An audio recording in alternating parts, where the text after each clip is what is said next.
Another unique project, you guys. 1983 Yamaha XT550 Enduro. Check this sucker out. I mean, you want to talk minty. The only thing that's weird is it's probably supposed to have a gold front wheel. And man, would that make that thing pop. So who knows what happened.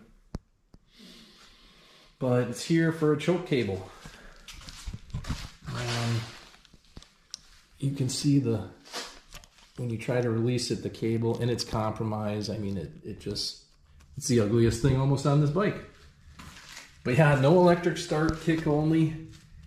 Kicks kind of like a 500. I mean, it's the decompression's working and everything. And I thought it had twin carbs, right?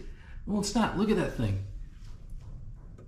YDLS, Yamaha Duo Intake System.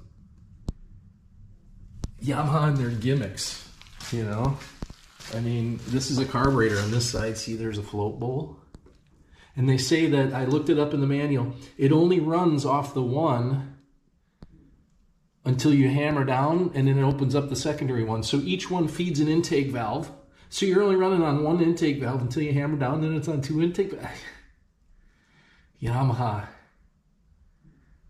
They were smoking some different stuff. So the tank has to come off. And I'm going to check the valves as long as it's apart that far, make sure the lash is all right. Another thing I saw, I don't know if it's on the bottom, but they got the clip-on backwards for the chain. So, you know, a real enthusiast was working on this thing last. Okay. See you when we can see its backbone. So I'm like, look, you know, how does the seat come off in there? You know, is it, well, I can hear. Was that a latch? Maybe that's a latch. So I look under here, and it is bolted here and on the other side. And I'm like, what? But look at that, bro. I rode this thing over here, like 5 miles. More than that, 10 miles. That just came out by hand. And granted, this thing chugs along when it gets down in the lower RPMs. I mean, it's... Oh, this one is virtually finger tight too. Oh yeah, more expert mechanicking. I don't give myself enough credit, apparently. Leave it back. Okay, got the tank off. Kind of cool. It's got a mono. The actual original mono shock Yamaha stuff way up on the frame. It's kind of cool.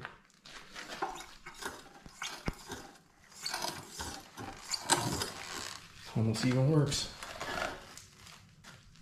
So there it is, and it should be pretty easy. It's right on this side, out in the open. Put her up, figure out how to get it out of this son of a bitch. Shouldn't be too bad. The valves, on the other hand, I might save for another day. Kind of packed in there. But here you can really see that. It's more of a power jet. Vacuum operated secondary. Weird. Decompression, tack drive going up. Tank came off kind of hard. It was almost like something ain't right here. And then I saw, you know, there's a little bit of white paint there. I think this thing's been restored because it was hitting here too. And it's like, what is the, you know, why would that be hitting? That's where I pulled. You can see a little bit of white paint there still. Yeah, the tank slid back a little so far, and I know I should have had a video, but you know, I don't like to work and video at the same time because then I burn up all my memory card looking around for tools that I just sat down and different types of things. I think I'll probably look at the air filter though. Okay, I'm gonna say this bike was definitely restored. You can see, I mean, that's just dirt, but it appears to be painted plastic. I don't think Yamaha was doing that. I don't think Yamaha was painting their plastics. And that tank just seems too perfect. I mean, really, it's absolutely spotless. That's just a little bit of mark on the outside from something, but yeah. Definitely painted. I can see the, I don't know if you guys can pick that up or not. But anyways, check out this air filter. Got a K&N in there, sweet. And it says right on there, stop, do not put K&N filter on unless it's oiled. This one is not oiled. People, I don't know. It's the racer in me that wants stuff to be physically sound before it looks good. I apologize. And check out this gasket, how that was in there. This gasket that seals the air filter to the air box. I mean, that doesn't even go... Oh, there's sticky tape on it. There's sticky. You're supposed to take off this, you fucking jackasses. And then it sticks on there. You guys, I'm worried. I can't believe I rode this thing over here. I probably should have pushed it. The choke cable back on and kind of gave everything a look over. The seat is now on tight. I did put a wrench here and there on different things. I don't think they ever had the engine out. I think they just painted the plastics and threw it back together. I think there's probably supposed to be like a little cover that goes on underneath here, maybe that slides on. It needs a flasher for the flashers to work, I think, on the blinkers.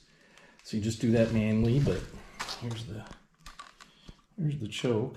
I know it moves a little bit there, but it's a fixed, it's not adjustable. So, got a little tiny screw there for the Ackerman. Oh, and I did the air filter, oiled it, put it back on, put that seal on correctly, or as correctly as it can be. That's all in there. What else was I gonna do to this thing? I gotta wipe it down, get my greasy fingerprints off. Oh yeah, the chain. Okay. I don't know if you can see it or not. Yeah, this guy right here. When you're cut, let me get a light. Okay, this is like first day of motorcycling.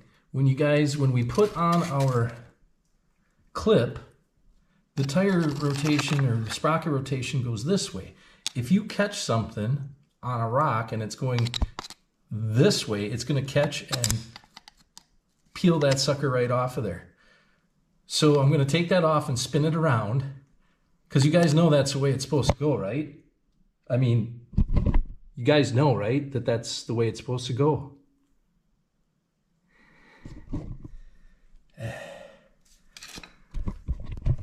Some of you guys worry me, not you guys, but like some of these guys worry me that I charge big bucks, right, to get this thing looking. I mean, don't get me wrong, it looks fantastic, but buddy, you know, you got to put stuff on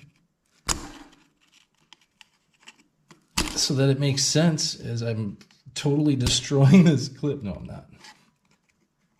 I just grabbed the closest screwdriver. I might have to get another one here.